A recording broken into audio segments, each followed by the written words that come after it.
말씀은 신명기 33장 1절과 29절 보겠습니다.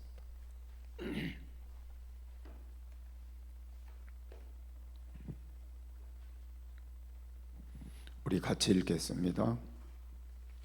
하나님의 사람 모세가 죽기 전에 이스라엘 자손을 위하여 축복함이 이러하니라. 29절이요. 이스라엘이여 너는 행복자로다. 여호와의 구원을 너같이 얻은 백성이 누구뇨? 그는 너를 돕는 방패시요 너의 영광의 칼이시로다.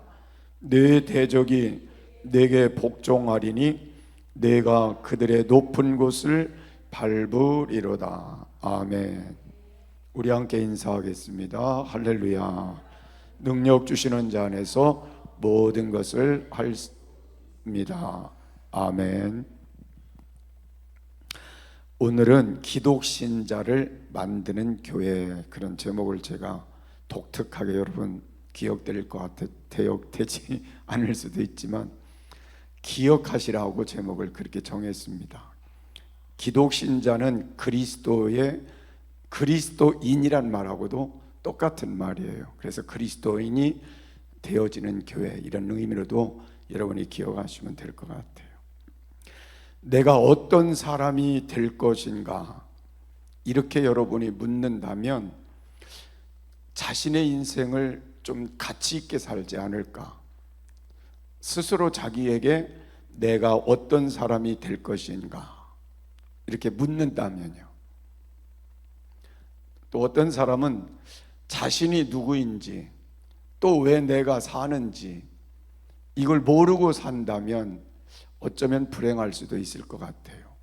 그래서 나는 여러분들이 오늘 이 시간 다시 한번 생각해 볼 수 있는 건 자신에게 좀 물어보라는 겁니다. 내가 어떤 사람이 되는 게 맞는 것인지, 어떻게 사는 것이 맞는 것인지, 그렇게 여러분이 한번 질문을 던져보고 여러분의 삶을 다시 새롭게 정비한다면 더 의미 있는 삶이 되지 않을까, 그런 생각을 해봅니다. 우리가 목사가 된 것도 굉장히 귀하죠. 또 장로님이 되시고 권사님이 되고 집사님이 된 것도 굉장히 귀한 일이에요. 그런데 오늘 직분이 중요한 것은 아닌 것은 어떤 사람이 되느냐가 더 중요하다는 거예요. 목사로서 어떤 사람이 되었느냐, 장로님으로 어떤 사람이 되었느냐, 권사님으로 어떤 사람이 되었느냐, 집사님으로 어떤 사람이 되었느냐가 중요하다는 거죠. 그래서 나의 정체성을 분명하게 가지고 또 나의 가치성을 분명하게 가지고 사는 것이 그만큼 중요하다는 것입니다. 그래서 저는 이런 모습을 갖춘 신자를 가리켜서 기독신자라 그렇게 칭하고 싶은 거예요.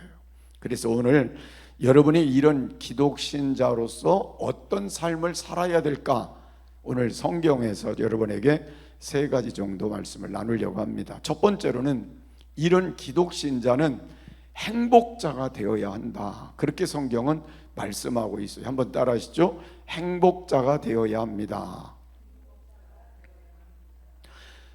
이 모세가 지금 마지막 임종, 하나님 앞에 갈 시간을 앞에 두고 지금 이스라엘 백성들에게 마지막으로 지금 말씀을 하면서 그들에게 축복하는 내용이 1절에서 29절까지 말씀이에요. 근데 그 내용의 말씀 속에 보면 하나님의 은총과 사랑에 대해서 쭉 설명을 하고 있고, 그 다음에 설명한 것이 뭐냐면 그래도 희망이 있다는 걸 설명하고 축복을 하나님이 해 주실 거라는 걸 말씀하는 그런 결론을 짓고 있는 걸 볼 수가 있습니다. 그래서 1절의 말씀을 보면 하나님의 사람 모세가 죽기 전에 이스라엘 자손을 위하여 축복함이 이러하니라, 축복으로 시작을 하는 거잖아요. 근데 우리가 아는 것처럼 모세는 지금 가나안에 들어가요, 못 들어가요? 이스라엘 백성들을 40년 동안 이끌고 가나안 광야를 거쳐 왔는데 하나님이 너는 가나안 땅에 못 들어간다고 지금 하시고 너는 내가 불러갈 거라고 말씀하시는 거예요. 그리고 마지막으로 지금 이스라엘 백성들에게 지금 할 말을 하는데 그들에게 이 말씀을 지금 전하는 거잖아요. 근데 우리가 생각해 보면 만약에 우리의 입장이라면 원망할 수도 있을 것 같아요. 또 불평할 수도 있을 것 같아요. 왜 그럴까요? 하나님, 내가 지금 이스라엘 백성을 40년 동안 하나님이 원하시는 대로 이렇게 이끌어 왔는데 왜 제가 그 땅을 못 들어갑니까? 라는 생각도 가질 수 있다는 거죠, 인간적으로는. 그런데 그런 생각보다 더 중요한 건 하나님이 원하시는 것이 뭔지를 그들에게 전해주는 게 더 중요하다, 그런 생각이 들어서 그들에게 오늘 이 말씀을 마지막으로 전하고 있는 것임을 알 수 있습니다. 그러면서 마지막 그에게 결론을 져준 말씀이 뭐예요? 너희는 행복자로다. 그러니까 행복자라는 거예요. 그러니까 오늘 하나님이 여러분들 보고도 지금 말씀하시는 게 뭐예요? 너는 행복자라, 그 말이에요. 그럼 여러분 얼굴이 좀 밝아져야 맞죠? 여러분 행복한 게 안 좋아요? 좋아요? 좋잖아요. 근데 하나님이 우리 보고 너는 행복자로다 그러면 우리가 좋아해야 되잖아요. 우리는 하나님이 말씀하는 행복자인 거예요. 자, 그러면 하나님이 우리에게 말씀하시는 행복자는 여러 가지 많은 내용이 있겠지만 저는 그렇게 생각해요. 왜 우리는 하나님 앞에 행복자이냐? 나에게 구원을 주신 하나님을 내가 알고 믿었다는 거잖아요. 이 세상에서 가장 큰 복이 뭔지 아세요? 구원받은 거잖아요. 구원을 주신 거잖아요. 구원의 길을 주신 거잖아요. 그런데 우리는 구원을 주신 하나님을 믿으면서 구원의 길을 얻었고 구원을 얻은 자의 축복을 누리며 사는 거니까 행복자인 거예요. 그래서 여러분, 우리는 하나님 앞에 늘 살아가면서 다른 것도 우리가 부족한 것이 있어서 때로는 불평스러울 수도 있겠지만 늘 이 마음을 갖고 살아야 돼요. 나는 행복자인 이유가 뭐예요? 하나님이 나를 구원해 주신 걸 알게 되었고 그 구원을 내 것으로 허락해 주심을 믿게 되었고 나는 구원받은 자 되었으니 행복자다. 이 마음을 여러분이 갖고 사는 게 중요하다는 겁니다. 그리고 또한 하나님 앞에 중요한 건 하나님이 나의 방패가 되시기 때문에 우리는 행복자라고 말씀을 하고 있는 거예요. 오늘 여러분이 이 성경에 있는 말씀을 잘 보시면 하나님은 나의 방패가 되시니라는 말씀을 해주고 있어요. 너를 돕는 뭐라고요? 방패시오. 그랬어요. 그러니까 여러분, 방패라는 말이 뭔지 아세요? 방패는 막아주는 거니까 뭐예요? 보호해 주는 거잖아요. 그러니까 하나님은 나의 보호자가 되시는 거예요. 그래서 여러분, 우리가 이 세상에서 이 험한 세상을 우리가 살지만 우리를 하나님이 뭐하고 계신 거예요? 보호하고 계신 거예요. 뭐와 같이? 방패와 같이. 요사이 지금 험한 세상인 걸 여러분 신문에서 TV에서 보잖아요. 납치당하는 사람이 상상을 지금 우리나라에서도 상상을 초월해서 많아지고 있다 그래요. 우리나라에서도. 캄보디아 그 사건 말고도 우리나라 안에서도 그런 일들이 점차적으로 많아지고 있다 그래요. 여러분, 띵동하고 이렇게 핸드폰에 울리면 누가 어디로 없어져서 찾고 있다. 근데 그게 어린아이들로부터 시작해서 나이 많은 사람들까지 그게 연결이 돼 있잖아요. 또 납치당했다는 소식들도 들려오고 있고요. 이런 일들이 뭐 비일비재하지 않겠어요? 근데 하나님은 우리를 어떻게 하시고요? 방패와 같이 보호해 주신다. 그러니까 얼마나 우리는 행복한 거예요. 아멘. 그래서 여러분, 늘 그 믿음을 갖고 사는 게 중요한 거예요. 하나님은 나의 방패시니, 하나님이 나를 보호하시는 자시니. 그러니까 여러분, 하나님과 함께만 있으면 문제될 게 없는 거예요. 늘 하나님이 지켜주시니 문제될 게 없잖아요. 그래서 여러분은 그래서 행복자라고 말할 수 있는 거예요. 그래서 다윗은요, 늘 죽음의 위기를 만날 때에도 그가 고백한 걸 보면 시편 33장 1절에서 3절에 보니까 여호와여 나의 대적이 어찌 그리 많은지요 일어나 나를 치는 자가 많소이다. 많은 사람이 있어 나를 가리켜 말하기를 저는 하나님께 도움을 얻지 못한다 하나이다. 여호와여 주는 나의 방패시요 나의 영광이시요 나의 머리를 드시는 자니이다. 그러니까 다윗이 믿었던 하나님은 하나님이 나의 보호자도 되실 뿐 아니라 하나님은 나의 영광도 되시고 하나님이 나의 머리를 들어 영광스럽게 하시는 자도 되신다는 걸 믿었기 때문에 다윗 같은 위대한 축복을 받은 거잖아요. 나는 여러분도 그런 신앙으로 살았으면 좋겠어요. 그래서 오늘부터 하나님은 나를 보호하시는 하나님, 하나님은 나를 영광스럽게 하시는 하나님, 하나님은 나를 높이시는 하나님, 그 하나님이 오늘 내 안에 계시다는 걸 여러분이 생각하면 행복한 거잖아요. 위기를 만날 때도 그렇지만 우리가 승리할 때도 다윗은 하나님은 나의 방패가 되셔서 승리하셨다, 그걸 고백하고 있는 거예요. 그래서 여러분들이 이런 신앙으로 사시면서 늘 행복했으면 좋겠어요. 또한 하나님은 나의 힘이라는 말을 칼로 표현을 했습니다. 그래서 여기 성경을 보니까 너의 영광의 칼이시로다, 29절 말씀 제가 설명하는 거예요. 뭐라고요? 칼이라고 그랬어요. 여러분, 칼이라고 하는 말은 뭘 얘기하는 거예요? 힘을 얘기하는 거예요. 힘. 그러니까 하나님은 나의 힘이 되신다는 거예요. 여러분, 우리가 나가서 싸울 때에 우리가 부엌칼로 싸우는 게 아니라 옛날에 전쟁은 진짜 칼로 싸울 때 이 칼이 뭐가 된 거예요? 힘이 된 거잖아요. 그래서 여러분이 오늘 하나님은 나의 보호자도 되시고 힘이 되시니, 그러면 하나님이 보호자도 되고 힘도 되시면 우리가 어떤 사람이 되겠어요? 승리자가 되는 거죠. 그렇죠? 능력자가 되는 거죠. 축복자가 되는 거잖아요. 그러니까 여러분이 세상을 살아가지만 하나님이 이렇게 나에게 함께 하시는 그 은혜를 생각할 때마다 아, 나는 행복한 사람이다, 이걸 깨닫고 사는 게 중요한 거라는 거예요. 그래서 여러분, 기죽지 말고 살아야 될 이유가 하나님은 오늘 이렇게 말씀하시는 나에게 행복을 주기 위해 나의 방패가 되시는 하나님이고 내가 구원을 주시는 하나님이고 내게 힘을 주시는 하나님이시기 때문임을 믿으시기를 바랍니다. 또한 하나님은 우리에게 정복하는 은혜를 허락해 주셨어요. 여러분, 이 세상에서 우리가 살면서 우리 대적이 누군지 아세요? 원수, 마귀, 사탄, 이런 악한 세력들이잖아요. 그래서 성경을 보면 이 마귀가 우리에게 어떤 방법으로 오느냐, 그런 내용을 간단하게 설명한 걸 보면, 여러분 베드로전서 5장 8절의 말씀을 보니까 근신하라 깨어라 너의 대적 마귀가 뭐같이요? 우는 사자같이. 여러분, 여기 우는 사자는 뭘 얘기할까요? 그냥 울고 싶어 우는 거예요? 배고파서 이렇게 그냥 못 견뎌서 그 먹을 거를 향하여 간절한 그런 마음을 갖고 지금 삼키려고 달려드는 그런 우는 사자 같은 그런 곳에서 하나님이 우리를 뭐예요? 지켜주신다, 정복하게 하신다, 이기게 하신다 말씀하시니까 얼마나 귀한 거냐고요.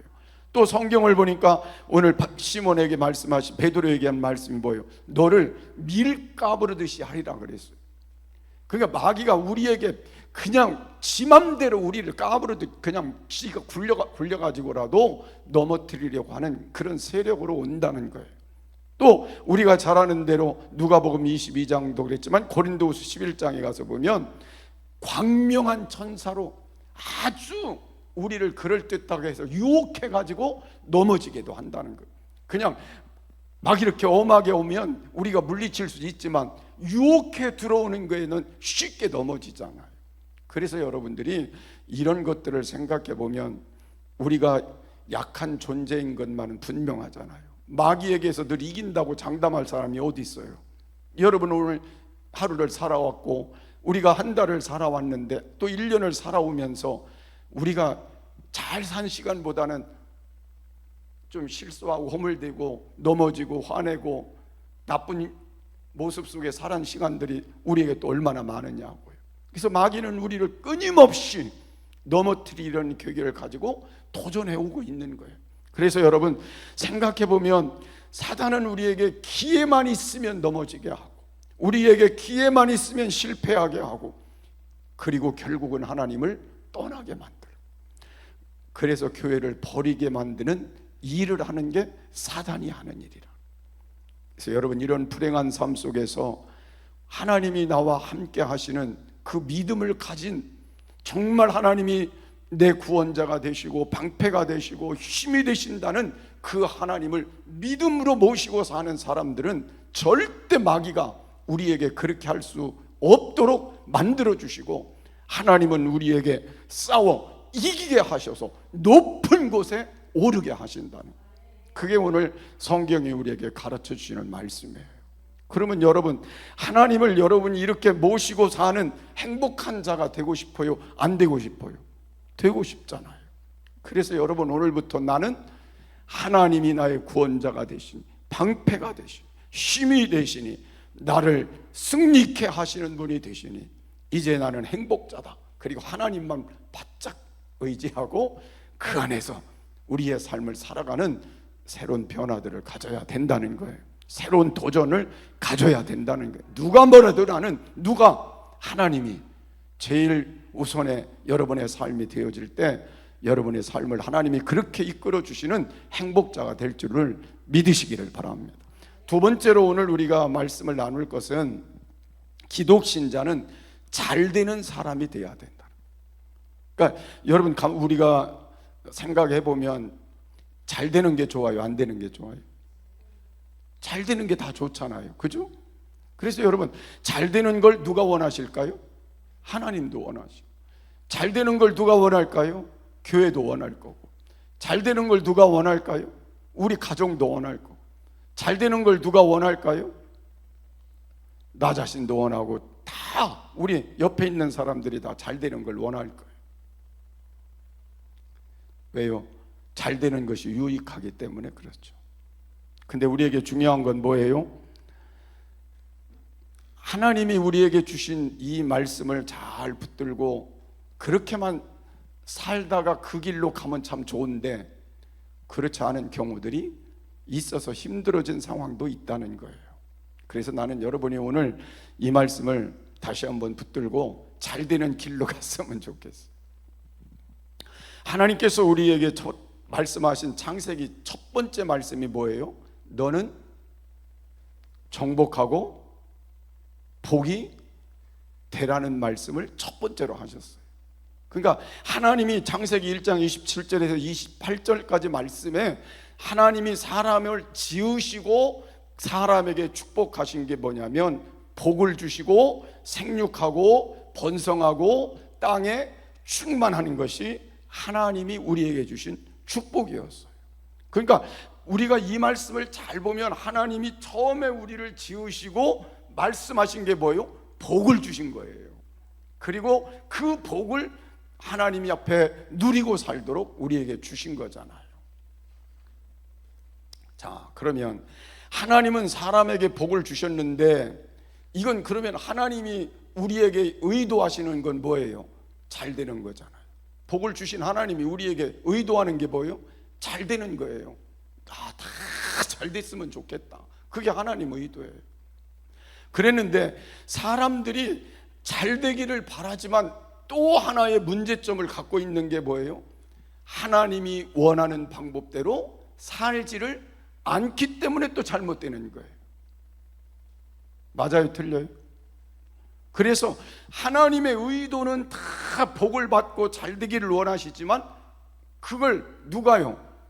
내가 잘못 살아서 그 축복의 의도를 저버린 삶으로 가게 되는 거잖아요. 제일 첫 번째 사람이 누구였어요? 아담과 하와였어요. 하나님이 에덴 동산에서 아주 행복하게 살도록 아담과 하와를 만드시고 모든 걸 다 주시고 축복해 주시고, 한 가지만 뭐 했어요?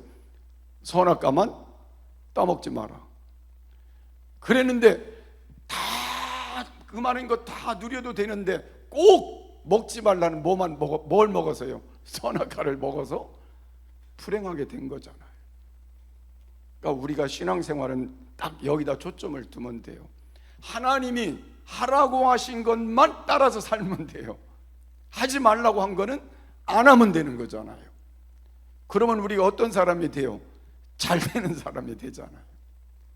아멘 안 하세요? 근데 우리는 거꾸로 하는 사람이 있잖아요. 하나님이 하라는 건 안 하고 하지 말라는 걸 하는 사람이 있잖아요. 그러니까 그 사람은 어떻게 되는 거예요? 잘못되는 거예요. 그러니까 우리가 지금 내가 하나님 앞에 어떤 사람이, 아까 처음에 제가 질문 던진 거잖아요. 어떤 사람이 되는 게 맞느냐는 거예요. 정말 내가 복받고 잘 되는 사람이 되길 원하면 오늘 선택을 하면 돼요. 하나님이 하라는 거 하고 하지 말라는 거 하지 않고 사는 거. 자, 그 선택이 오늘 여러분에게 시작이 됐으면 좋겠어요. 자, 성경을 우리가 이렇게 쭉 읽어가다 보면 성경은 두 가지 유형이 있어요. 하나님이 하라는 대로 하지 말라는 거 안 하고 그렇게 산 사람이 잘된 거, 또 거꾸로 산 사람이 잘못된 거. 그게 성경의 기록을 양쪽으로 나눠서 기록하고 있는 거예요. 그냥 대표적으로 예를 들어 몇 사람 소개하면 제일 첫 번째가 아까 누구라고 그랬어요? 아담과 하와. 두 번째 사람은 누굴까요?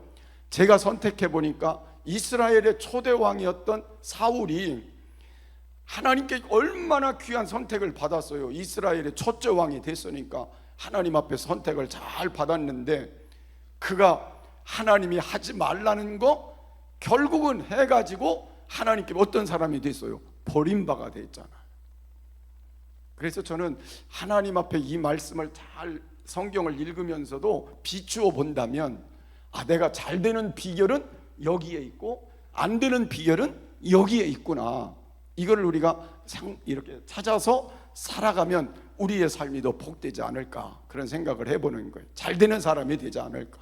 그러면 우리 자녀들도 어떻게 하면 돼요? 내가 막 잘 돼야 된다 그 소리 해갖고 잘 되는 게 아니에요. 어떻게 해야 돼요? 하나님의 말씀대로 잘 순종해서 살고, 하지 말라는 거 하지 말고 하라는 것만 하면 우리 자녀들은요, 내가 잘 되지 말라고 해도 잘 될 수밖에 없어요. 그렇죠? 그러면 우리가 뭘 가르쳐야 돼요? 바른 신앙을 가르쳐야죠. 하나님을 바르게 아는 신앙을 가르쳐야죠. 말씀대로 살도록 가르쳐야 되는 거죠. 그게 잘 되는 비결이에요. 이런 얘기가 성경에 수없이 많이 있죠. 가룟 유다도 예수님 12제자 중에 있지만, 하나님이 하라는 건 예수님에 따라서 정직하게 물질 관리를 했으면 되는데 뭐 하다가요? 도둑질 하다가 결국은 어떻게 됐어요? 예수님 은 30에 그 돈 때문에 팔고 불행한 자가 되잖아요. 그러니까 양면성을 가진 성경을 우리가 잘 읽어보면서 잘 되는 사람이 이런 쪽에 잘 되었구나, 이렇게 생각하고 말씀도 여러분의 것으로 삼으면 좋다고 말이에요. 그래서 나는 여러분이 살아가는 동안은 잘 됐으면 좋겠어요. 하나님이 우리에게 잘 되길 바라시고, 또 모두가 잘 되어야 유익한 거 아니에요. 그러면 잘 되는 비결이 여러 가지 많이 있지만, 하나님 앞에 우리가 어떤 사람으로 살아가느냐를 깨닫는 게 중요하다는 거예요. 그러면 그 사람이 누구요? 나는 행복자인 거는 분명한데 행복자로 끝나는 게 아니라 어떻게 돼야 돼요? 하나님이 기뻐하는 삶을 사느냐 안 사느냐, 거기에 초점을 두고 살아야 된다는 거예요. 아멘. 그래서 여러분의 삶이 잘 되기를 바라는 그 편에 우리가 모두 섰으면 좋겠습니다. 그래서 저는 그렇게 생각해요. 내가 이 세상을 떠나 눈 감을 때 후손들에게 뭘 물려줄까? 많은 돈을 물려줄까? 좋은 집을 물려줄까? 어떤 걸 물려줘야 될까요? 저는 그걸 물려주고 싶어요. 우리 아버지가 참 믿음으로 잘 사셨다. 나는 그거 물려주고 싶어요. 우리 아버지가 참 하나님 앞에 바르게 사셨다. 하나님이 기뻐하도록 사셨다. 그거 물려주고 싶어요. 그러면 그 자손이 그걸 통해 더 미래에 복된 삶이 되지 않겠냐는 거예요. 내 아무리 재산을 많이 물려줘도 우리 아버지 잘못 살았어, 엉터리로 살았어, 나쁘게 살았어, 그걸 안 되잖아요. 잘 사셨어. 하나님 앞에 믿음 생활로 하나님이 기뻐하도록 본이 되게 훌륭하게 사셨어. 그거 물려주는 게 나와 여러분의 마지막이 됐으면 좋겠어요. 그런 삶을 통해 여러분이 잘 되어지는 삶도 되어졌으면 좋겠습니다. 그래서 잘 되는 삶에는 요한 3서 2절이 그렇게 소개하고 있어요. 내 영혼이 잘됨 같이. 그래서 오늘 우리 영혼이 잘 되도록 나와 우리 가정에 늘 독려하면서 영혼 잘 되는 일을 1순위로 가지고 살아가면, 영혼이 잘 되면 뭐가 잘 되고요? 범사가 잘 되고 강건한 다른 축복이 여러분의 것으로 열매가 맺혀졌으면 좋겠어요. 그리고 이 땅을 살면서 바른 길 가면 잘 될 수밖에 없잖아요. 바른 길 갔으면 좋겠어요.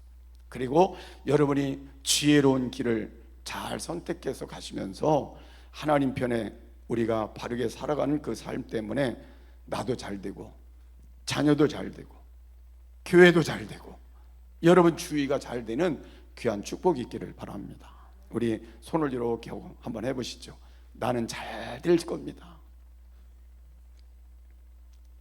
우리 가정도 잘 될 겁니다. 우리 교회도 잘 될 겁니다. 이유는 뭔지 아시겠죠? 하나님이 원하시는 방법대로. 자, 마지막은 기독신자는 이기는 자가 되어야 한다고 말씀하고 있어요. 제가 요한계시록을 그 7교회의 말씀을 거기다 이렇게 점점점 해보니까 이런 말씀이 있더라고요. 2장 7절에 이기는 그에게 하나님의 낙원에 있는 생명나무의 과실을 주어 먹게 하고, 2장 11절에는 둘째 사망의 해를 받지 않게 하고, 2장 17절에 이기는 자에게 감추었던 만나를 주고, 2장 26절에 이기는 자에게 만국을 다스리는 권세를 주고, 3장 5절에 이기는 자에게 그 이름을 생명책에서 반드시 흐리지 아니하고, 3장 12절에 이기는 자에게 내 하나님의 성전에 기둥이 되게 하고, 3장 21절에 이기는 자에게 내 보좌에 함께 앉게 한다. 7교회에게 하신 말씀이지만 이기는 자라고 하는 이 내용만을 살펴보면 이 말씀이 얼마나 귀한 말씀인가 하는 걸 깨달을 수가 있어요. 근데 저는 그 중에 한 가지만 선택해서 7교회 중에 필라델비아 교회를 보니까 작은 능력을 가졌지만 그 작은 능력으로도 이기는 자로 살아서 모든 교회의 칭찬과 격려를 함께 아끼지 않은 축복을 예수님께로부터 받았다는 거예요. 그래서 나는 여러분이 지금의 작은 능력이 그 믿음을 지키는 이기는 자로서의 능력 있는 믿음이 됐으면 좋겠어요. 그리고 이기는 자에게 주시는 교회의 기둥이 됐으면 좋겠어요. 그래서 우리 교회에 이기는 능력을 가지고 모두가 우리 교회 기둥이 돼서 잘 또 떠받치고 교회가 더욱더 성장해가는 미래가 됐으면 좋겠어요. 좋은 기둥감들이 오늘 여러분도 되시고 우리 자녀들도 되고, 그래서 우리 교회가 지금보다 너무 하나님께서 칭찬하실 수 있는 교회로 성장도 하면서 좋은 교회로 든든히 세워져가는 귀한 축복이 있었으면 좋겠습니다. 아멘. 자, 그래서 오늘 결론을 여러분과 함께 지려고 합니다.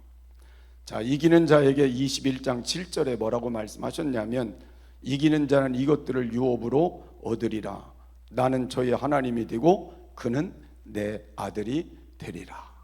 이제 하나님 나라를 유업으로 얻고 하나님이 나의 하나님 되시고 우리는 하나님의 아들로 딸로 영광스럽게 그날에 서게 된다는 사실을 분명하게 믿으시니까 오늘부터 이 말씀을 붙들고 기독 신자가 이런 길을 얘기한 거구나 여러분이 기억하셨으면 오늘부터 행복한 자가 되시길 바랍니다. 또 잘 되는 자가 되시길 바랍니다. 그리고 이기는 자가 되시길 바랍니다. 그렇게 사셔서 우리 남은 시간이 더 복됐으면 좋겠어요.